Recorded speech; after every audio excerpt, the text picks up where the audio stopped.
Hello friends,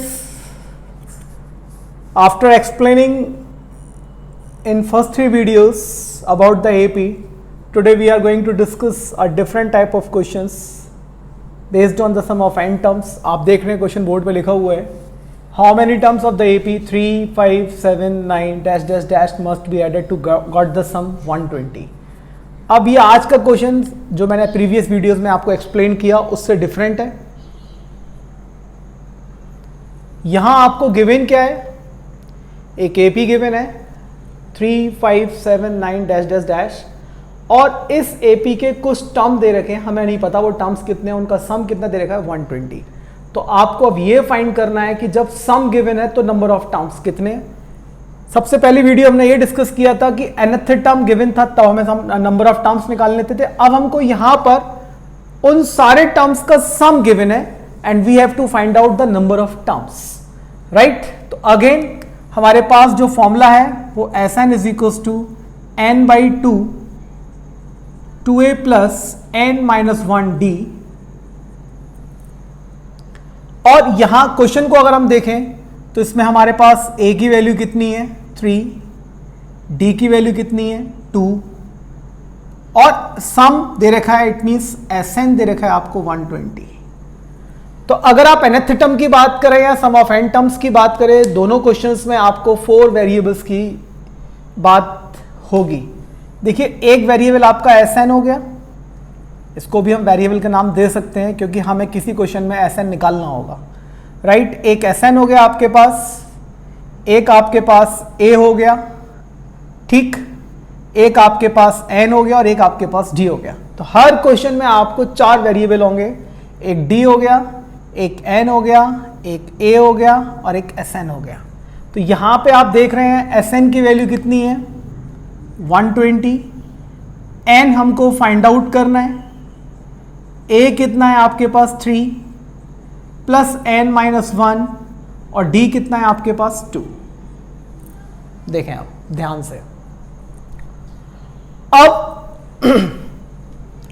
यहां हम इसको अगर ले लें तो ये हो जाएगा 240 इज इक्वल्स टू n.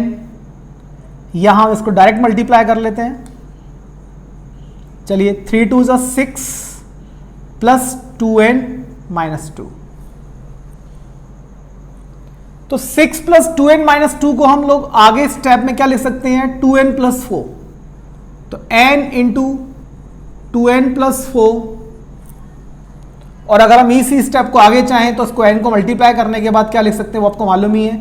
अगर मैं इस n का अंदर मल्टीप्लाई करूंगा तो इट विल बी व्हाट, या मैं सबसे पहले इसमें से चाहूं तो 2 कॉमन ले सकता हूं. तो 2 कॉमन लेने के बाद मेरे को क्या मिलेगा 2n. यहां पे 2n प्लस 4 था तो मैंने 2 कॉमन ले लिया, तो बचा कितना मेरे पास n प्लस 2. देखें ध्यान से, यहां पे n प्लस 2 मैं अंदर इसको सॉल्व करूंगा. इसकी बात कर रहा हूं मैं आपसे, ये 2n प्लस 4 है, मैं इसमें से 2 कॉमन लूंगा तो n प्लस 2 बचेगा. तो एक स्टेप बचाने के लिए मैंने आपको ऐसा करके दिखाया. अब आप इसको अंदर मल्टीप्लाई करेंगे या आप इस 2 से 240 को कैंसिल आउट करें तो ये 120 टाइम्स कैंसिल हो जाएगा.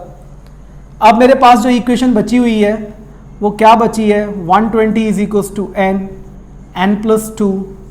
इसको मैं n स्क्वायर प्लस 2n 120 को उधर शिफ्ट करूंगा तो माइनस 120 इज इक्वल्स टू 0. तो ये आपके पास क्वाड्रेटिक इक्वेशन आ चुकी है, राइट. अब आपको इस क्वाड्रेटिक इक्वेशन की मिडिल टर्म स्प्लिटिंग करनी है.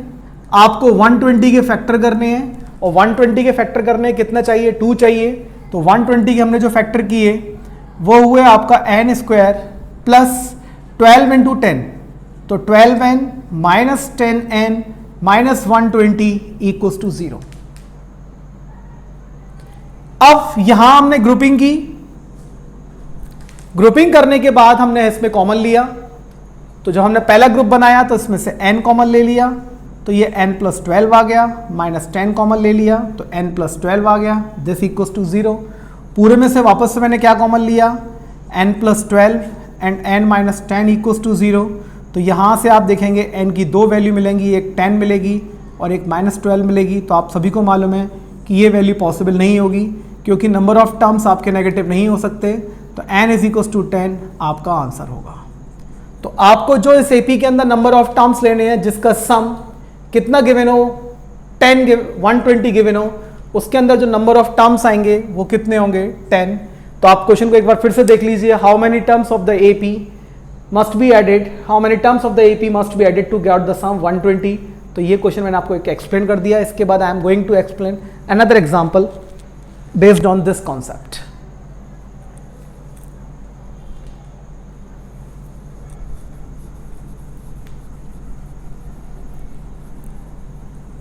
अभी हमें करना क्या है, क्वेश्चन में केवल डाटा चेंज करना है। देखें आप, अब आपकी एपी है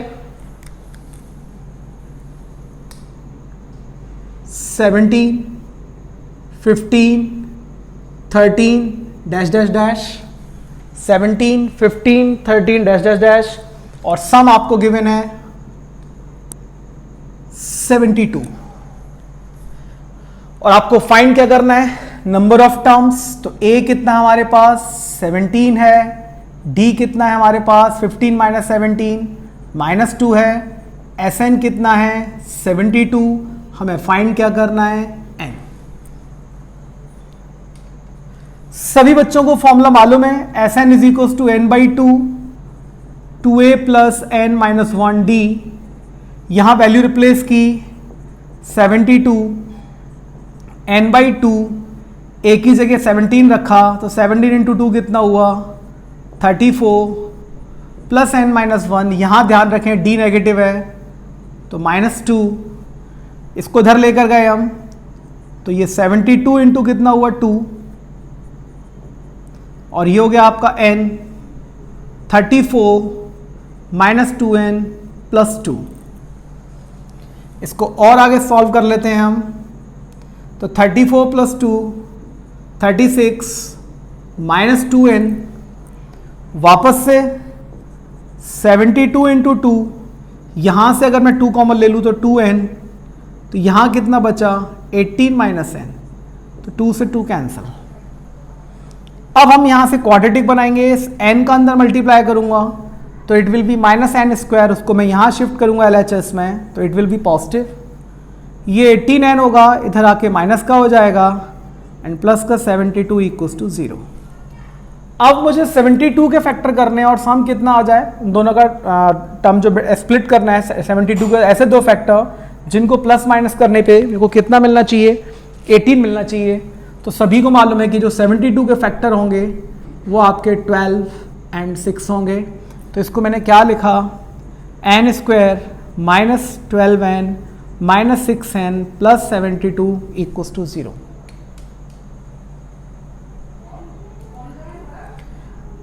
यहां से n कॉमन, n माइनस 12, यहां से 6 common, n minus 12 is equals to 0। इसके बाद मैं आपको यहां एक्सप्लेन कर रहा हूं, n minus 12, n minus 6 is equals to 0। तो यहां n is equals to 12, n is equals to 6। दोनों आंसर आपके पॉसिबल हैं। एक बहुत अच्छा क्वेश्चन है, क्योंकि कभी जब एग्जाम में क्वेश्चन आता है तो वहां रीजन पूछ लिया जाता है कि एक्सप्लेन द डबल आंसर।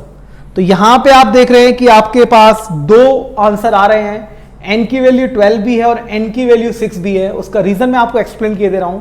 ये आपको वहां पर थ्योरेटिकल लिखना पड़ेगा कि जब आप इसमें देख रहे हैं कि ए बी आपकी डिक्रीजिंग ऑर्डर में है 17, 15, 13, तो ऐसा कुछ होगा कि एक कंडीशन ऐसी क्रिएट होगी आपके सामने कि कुछ टर्म आपके यहां पे नेगेटिव के आएंगे। तो जब हम नेगेटिव पॉजिटिव टर्म्स की अगर हम बात करेंगे तो आपके पास होगा क्या कि जो पहले 6 टर्म्स होंगे, ठीक है ना, सम ऑफ फर्स्ट 6 टर्म्स, जो सम ऑफ फर्स्ट 6 टर्म्स और सम ऑफ फर्स्ट 12 टर्म्स दोनों का सम मिलाकर 72 इसलिए आएगा क्योंकि कुछ नेगेटिव टर्म और कुछ पॉजिटिव टर्म आपस में कैंसिल आउट हो जाएंगे। ठीक है, तो sum of all the terms from 7th, इसके बाद 6 टर्म का सम आपको मिल ही जाएगा कि पहले जो 6 टर्म होंगे उनका सम 72 आ ही जाएगा। इसके बाद जो 7th, 8th, 9th, 10th, 11th, 12th term जो होंगे वो सम जो आप आपस में सॉल्व करोगे तो उनका रिजल्ट कितना आएगा आपका 0। तो उससे हमारे रिजल्ट पे कोई फर्क नहीं पड़ेगा, इसलिए आपके यहां पर ये दोनों के दोनों आंसर जो हैं वो एप्लीकेबल है। Now I am going to explain you one more example. देखें ध्यान से,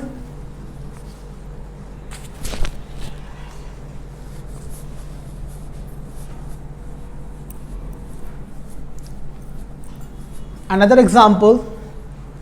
Now the AP is 54, 51, 48 और बच्चों सम गिवन है आपका 513. तो आज का एग्जाम्पल नंबर 3 सेम क्वेश्चन, मतलब सेम कॉन्सेप्ट पर बेस्ड क्वेश्चन है आपका. अगेन आपको इसमें आपको नंबर ऑफ टर्म्स बताने हैं. तो A कितना है 54, D कितना है -3, SN कितना है 513. अब फॉर्मूला लिखने की ज़रूरत नहीं है, सारे बच्चों को फॉर्मूला याद हो चुका होगा. तो SN is equals to n/2 2A plus n-1 और D की वैल्यू कितनी है आपकी -3. तो ये हो गया 513 इंटू 2 n, ये हुआ 108 माइनस का 3n प्लस 3. तो बच्चों इसको मल्टीप्लाई किया हमने तो ये हो गया 2 3 6 2 1026. यहाँ हुआ आपका माइनस का 3n स्क्वायर एंड प्लस का 111n. ये हो गया आपका 3n स्क्वायर माइनस का 111n प्लस का 1026. और मैं आपको बोल चुका हूं कि मिडिल टर्म स्प्लिटिंग की जब भी बात आती है या फैक्टराइजेशन की जब भी बात आए तो पहली स्टेप कॉमन लेना ना भूलें, क्योंकि कॉमन नहीं लेंगे तो क्वेश्चन आपका लेंथी हो जाएगा. क्योंकि देखिए यहाँ पे 3 के सारे मल्टीपल हैं. तो मैंने अगर यहाँ से 3 कॉमन ले लिया तो मेरे को बचेगा कितना n square minus 3 3 9 and 3 7 21 plus यहाँ से हुआ 3 3 9 3 4 12 एंड 3 2 6 इज इक्वल टू 0. तो ये 3 आपका 0 से डिवाइड होने के बाद 0 बन जाएगा. अब इस तरीके से आपको 342 के 2 फैक्टर करने हैं और 342 के 2 फैक्टर करें और उनका सम कितना आ जाए नेगेटिव में 18. तो 342 के 2 फैक्टर जब आप करेंगे प्राइम फैक्टराइजेशन से तो इसकी जो मिडिल टर्म स्प्लिटिंग होगी वो आपको जो नंबर मिलेंगे 18 और 19 मिलेंगे. मैंने मिडिल टर्म स्प्लिटिंग के कुछ वीडियोस अपलोड किए हुए हैं, वहां से आप मिडिल टर्म स्प्लिटिंग का कॉन्सेप्ट समझ सकते हैं. तो ये हो गया आपका n स्क्वायर माइनस का 18n माइनस का 19n प्लस का 342 इक्वल्स टू 0. यहां से n कॉमन तो n माइनस 18 माइनस का 19 कॉमन तो n माइनस 18 इक्वल्स टू 0. यहाँ ये आपका n minus 18 n minus 19 is equals to 0. तो बच्चों यहाँ वापस से आपके 2 आंसर आ रहे हैं, n is equals to 18 and n is equals to 19. Both the answer are possible. Again, the reason is that we are seeing that the AP is in decreasing order and it shows that sum of 18 terms as well as sum of 19 terms will be 513 because जो इसमें 19th term होगा अगर उसको आप calculate करें, देखिए मैं example आपको देकर समझा देता हूँ. 19th टर्म को अगर आप कैलकुलेट करें, A19 निकालते हैं हम लोग, तो A19 is equal to what A plus 18D. क्योंकि AP डिक्रीजिंग ऑर्डर में है तो नेगेटिव टर्म आना जरूरी है, नेगेटिव टर्म आएंगे नेगेटिव टर्म. तो A की वैल्यू कितनी है यहाँ पे आपकी 54 प्लस 18 इंटू डी कितना है आपका माइनस का 3. तो ये हो गया आपका 54 minus 54 and this is equal to 0. तो अगर मैं 19th टर्म जो कि मेरा 0 आया है उसको मैं ऐड भी कर दूंगा तो सम पर कोई फर्क नहीं पड़ेगा. तो in this way both the answer are possible. So ये आज इस वीडियो का ये कॉन्सेप्ट क्लियर हो चुका है. In next video, I will explain you about the selection of terms in AP in particular cases. Then we will discuss about the word problems of AP. Thank you so much.